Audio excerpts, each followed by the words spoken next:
साहित्य स्रष्टा हुनुहुन्छ हाम्रो डब्ल्यू मिमोसाका लेखक। उहाँ दुवैजनालाई चाहिँ समेटेर लेख्ने कोसिस गरेको छु र मेरो कविता यसरी सुरु हुन्छ। उभ्याएर आफूलाई टन्टलापुर घाममा, उभ्याएर आफूलाई टन्टलापुर घाममा, ठडिएर हुरीको चिसो रातमा, सहेर मौसमको प्रहार पातमा, कसका लागि प्रार्थना गरेकी तिमीले पारिजात? कि तिमीले बिहानीको घामलाई प्रेमको किरण सम्झौ? कि तिमीले बिहानीको घामलाई प्रेमको किरण सम्झौ, जसको उदयसँगै तिम्रो जवानी झर्दै झर्दै जान्छ निरन्तर? कि तिमीले दर्के पानीलाई सामिप्यको स्नान सम्झौ? कि तिमीले दर्के पानीलाई सामिप्यको स्नान सम्झौ, जसले तिमीलाई झन् झन् तिम्रो मनबाट टाढा लैजान्छ समुद्रसम्म? तिमीले तिमीले ती देउताको मुखौटा पहिरेर आएका असुर नायिके चिनिनौ? तिमीले ती देउताको मुखौटा पहिरेर आएको ती असुर नायिके चिनिनौ? कि तिमी त्यसको ठुङ्गाइले यज्ञोपवीत भयो?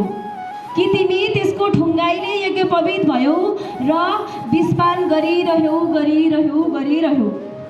सजाएर आफूलाई अतीत समाएर, सजाएर आफूलाई अतीत समाएर, सुगन्धित बाँसुरी मधुर बजाएर, प्रेमको गीत मनमनै गुनगुनाएर, कसका लागि सारथी बनेकी तिमीले पारिजात?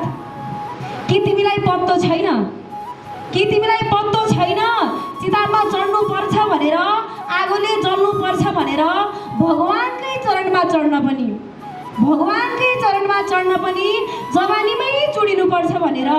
कि तिमी बेहोसीमा छौ, कि तिमी बेहोसीमा छौ? आफ्नो आँसु मनमै विधिवत गाडेर, आफ्नो छाया जमिनलाई कथागत छाडेर, पीडाको लाल पूर्जा आफ्नो फुलमा सारेर, तिमी त अब साइदको दही चिनी जस्तै भयो, तिमी त अब साइदको दही चिनी जस्तै भयो।